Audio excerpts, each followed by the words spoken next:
Le 19h de la place du village, le grand direct du soir, et on va cette fois-ci parler de sport avec le débrief justement des championnats du monde de ski alpin qui se déroulent en Autriche. Puis on parlera également de biathlon. Et pour nous en parler, vous avez pris l'habitude de pouvoir le retrouver. C'est notre cher Marc Garcia qui nous suit. Attention là, il n'est pas à Megève, il a déménagé. Bon, temporairement sûrement. On va le retrouver du côté de Barcelonnette, Marc. Bonsoir. Barcelonnette, Pralou, où j'ai fait mes études. Bonsoir. Comment ça va, Johan? Voilà, bonsoir Marc. Bah oui, ça va très bien et vous? Ouais, ça va très bien. Parfait. D'accord. Parfait avec une belle victoire française en biathlon, mais et un triplé historique pour les Suisses. Voilà, un beau triplé. On va commencer par les championnats du monde de ski alpin. Ah, oui, à Svalbard. Voilà. Effectivement. Donc aujourd'hui, le combiné par équipe, parce qu'on avait vu hier chez les féminines, aujourd'hui chez les garçons. Donc une descente ce matin, de bonne heure. Et ensuite, dans l'ordre d'arrivée, c'était inverser les 30 premiers. Et cette épreuve en une manche, oui, de slalom avec les meilleurs slalomeurs de la planète. Donc une magnifique discipline, je crois que ça a fait l'unanimité encore une fois. Donc c'est bien, l'année prochaine, elle sera aux Jeux Olympiques de Cortina. Ça tient en haleine tout le monde, c'est un beau spectacle. Et il y a eu beaucoup de surprises aujourd'hui.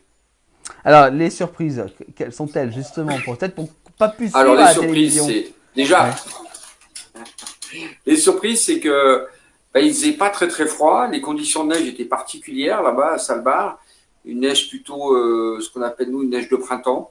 Alors la descente, ça s'est relativement bien passé, bien que donc ils ont dû rajouter ce qu'on appelle ce sel pour durcir un peu cette neige. Les meilleurs étaient là.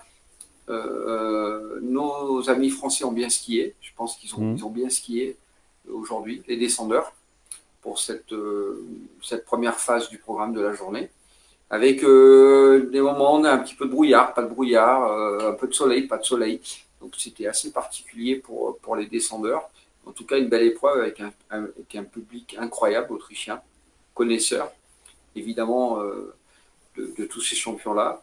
Donc les Suisses étaient déjà au rendez-vous lors de cette épreuve de descente le matin, avec Von Allen qui avait été champion du monde de descente il y a quelques jours en arrière. Ensuite, on a eu Alex Simonet qui gagne cette descente.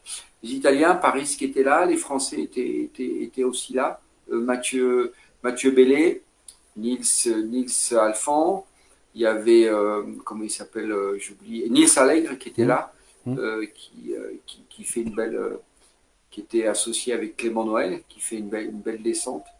Donc voilà, une belle épreuve de vitesse ce matin. Ouais, une très belle, on a pu voir à la télévision. Alors, les classes, est-ce qu'il y avait également les filles, je crois, hein? Alors les filles, c'était hier. C'était hier, d'accord. Hier, c'était les filles avec le doublé américain, avec encore la 15e victoire, le 15e titre mondial pour Michaela Schifrin, qui était associée avec Zig Johnson, qui avait été elle-même championne du monde de descente il y a quelques jours en arrière. Donc les Américaines qui gagnent par équipe, avec une deuxième place de nos amis suisses, Lara Gut et Wendy Holdener, qui d'ailleurs gagne la manche de slalom, Wendy. Et les Américaines, les troisièmes, c'était Vénière avec Troupé, qui était pas nécessairement la meilleure équipe d'Autriche, mais qui finissent troisième sur ce podium. Et puis la deuxième équipe américaine, qui était en tête après la descente, Paula Mozan et Makuga, qui finissent quatrième. Voilà, hier, un peu déçu de la paire, on va dire, Laura Gaucher et Marie Lamure, qui en attendaient beaucoup, puisque Laura fait une belle 8e place en descente le matin. Marie passe un peu au travers, ce qui est dommage, mais ça fait partie du métier, de l'apprentissage. L'essentiel pour elle, c'est qu'elle prenne ses marques pour être la plus performante pour le slalom qui aura lieu samedi prochain. Voilà. Donc on note déjà le rendez-vous, on peut dire. Alors, vous avez envoyé justement un communiqué tout à l'heure. On va justement le regarder qui va apparaître à l'écran avec cette information par rapport à ce championnat suite à la chute survenue lors de l'entraînement en géant hier. Diego Oricchioni donc souffre d'une entorse à la cheville droite exactement après une évaluation de son état de santé par les équipes médecine. Il a donc été décidé en accord avec cette dernière qu'il sera rapatrié en France dès demain pour poursuivre donc son bilan médical.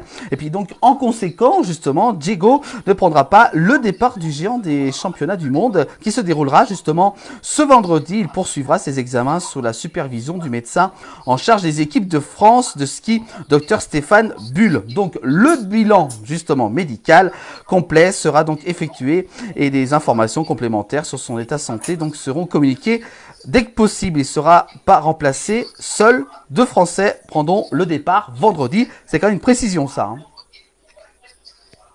Oui, une précision. On en avait 3 au départ, sachant que chaque nation a le droit à 4, plus, ce que j'avais oublié la dernière fois, plus le champion du monde en titre. C'est-à-dire que les Suisses, par exemple, ils ont Odermatt, ils ont le droit au champion du monde en titre, plus 4. Si vous n'avez pas le champion du monde dans votre équipe, vous avez le droit à 4 noms, 4 personnes nominatives pour courir. Donc il y en avait 3 pour le slalom géant français qui aura lieu donc vendredi, et 3 Français pardon pour le slalom géant. Et donc on n'a pas pu le remplacer, ce qui est à mon avis un peu dommage parce que il faut laisser un peu la place aux jeunes et en tout cas essayer de les préparer aux futures échéances. Et bon, c'est comme ça, c'est un choix de chaque nation. Il faut le respecter, ce qui n'empêche pas que je puisse aussi donner un avis par rapport à ça. C'est dommage qu'on ne puisse pas utiliser les quotas maximum pour densifier et former nos jeunes, nos futurs. Futurs, oui, les futurs. Alors, l'agenda, ça continue demain. Oui, alors, on n'a pas parlé de cette fameuse manche de slalom, désolé pour aujourd'hui, puisqu'on attendait les slalomeurs, Clément Noël, puisque finalement il était avec Nils Allègre, on s'était dit là, on a une réelle chance de médaille. On a parlé malheureusement, Clément enfourché, comme beaucoup d'autres, hein, parce qu'il y a les grands champions, Manuel Feller, l'Autrichien, qui était chez lui, qui gagne le classement général de slalom l'année dernière. On a eu Marco Schwarz, on a eu Vinatzer qui joue aussi le podium. Il était avec Dominique Paris. Donc il y a énormément de slalomeurs disqualifiés qui ont même enfourché sur cette caractéristique de neige très mouillée avec ce sel. Donc un peu déçu malheureusement pour Clément. Steven Amier qu'on attendait aussi, qui lui passe un peu au travers de sa manche de slalom. C'est comme ça, c'est un apprentissage. Je dirais la bonne performance, c'était Victor Jandet qui fait une belle manche de slalom avec les conditions que l'on a vues à la télévision. Et je crois qu'ils finissent 10 ou 11 les Français, ce qui est plutôt bien. Donc Totor fait une belle manche, une très très belle manche de slalom. Donc Paco Rassa aussi qui est là. Voilà, un slalom très surprenant aujourd'hui, avec beaucoup d'abandon parmi les grands favoris. Voilà, ça c'est la particularité de la journée. Alors, vous m'avez posé la question, Johan. Demain, c'est le slalom géant féminin. Voilà, on voit apparaître à l'écran. Avec nos 2 Françaises. Voilà. Oui. D'accord. Demain, il y a nos 2 Françaises, Clara Direz et j'oublie la deuxième. Ah ben c'est Clarisse Brech qui fait, elle, les 2 épreuves. Ouais. Clarisse fait le slalom géant demain et fera aussi samedi le slalom spécial. Donc on a 2 cartouches pour demain. Savoir aussi que la grande, celle dont on a parlé sur son retour, qui a gagné hier au combiné, Chiffrine ne s'alignera pas au départ du géant. Elle préfère garder un petit peu de cartouche, comme on dit, pour le slalom spécial.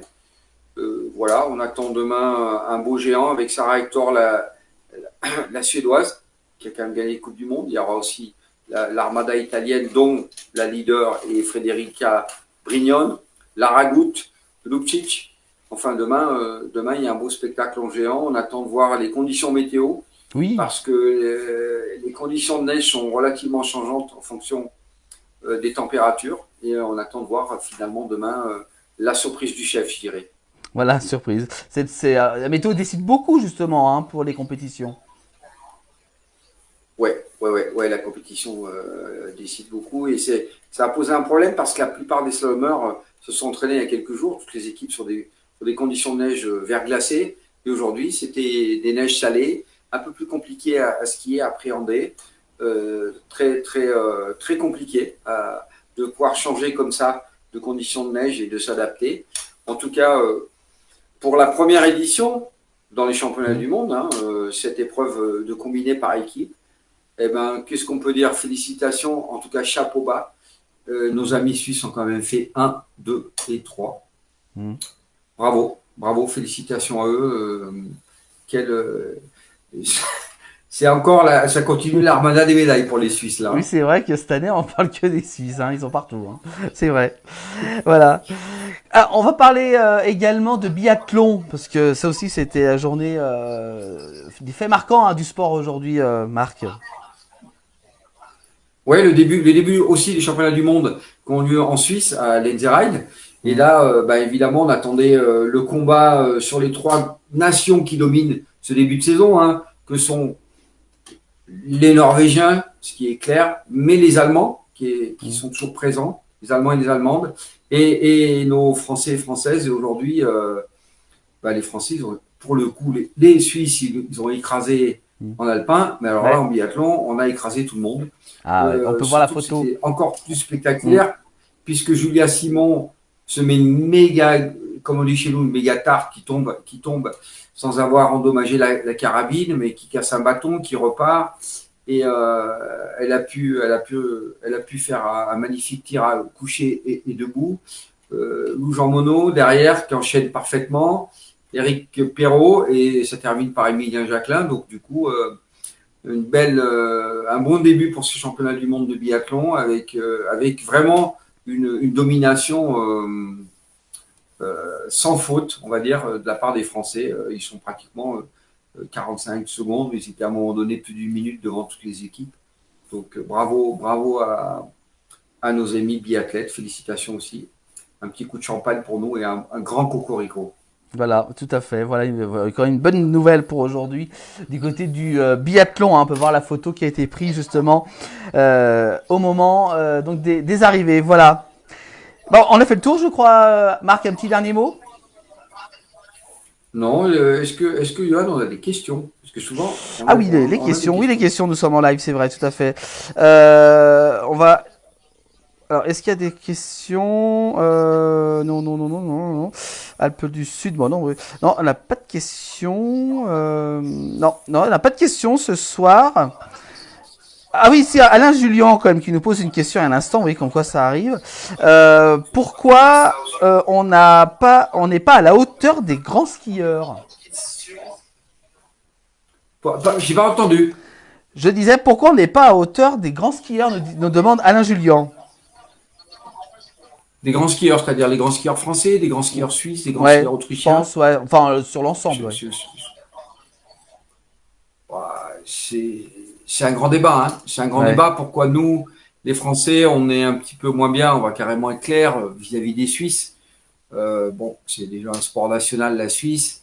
Ensuite, il y a toute une logistique autour, il y a toutes les choses qui sont mises en place par les Suisses. Et qui fait que aujourd'hui, en plus ils ont des leaders, ce qui est quand même important. C'est-à-dire que les leaders, ce sont ceux qui permettent aux jeunes de travailler avec eux, de progresser, de s'améliorer, d'être performants. Les Suisses, pour être clair, en Coupe du Monde, en Coupe d'Europe, ils ont des quotas pleins. Ils pourraient presque avoir 2 équipes à chaque fois. Alors ça, c'est une structure qui a été mise en place il y a, à mon avis, pratiquement plus de 10 ans en Suisse. Donc, des décisions au sein de la fédération suisse, mais aussi au sein des partenaires, des sponsors, au sein des régions.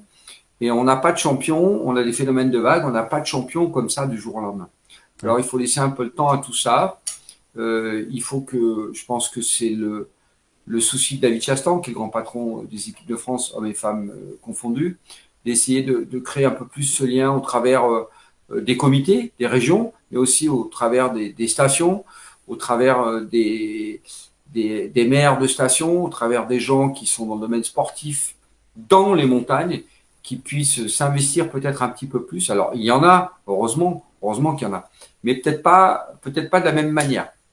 Donc, je pense que c'est un débat assez vaste, malgré tout, On nous parle de budget aussi. Les budgets suisses sont beaucoup plus importants que les nôtres. France, ouais. Donc, c'est effectivement un certain nombre de questions. Ensuite, les Suisses, ça paraît anodin. J'ai le souvenir, Johan, comme anecdote, en 2009, il y a eu les championnats du monde à Val d'Isère. Et je débarque comme ça, quelques jours avant le début des épreuves. Et l'hôtel La Savoyard, pour pas le citer à Val d'Isère, qui reçoit les Suisses depuis l'historique du critérium de la première neige.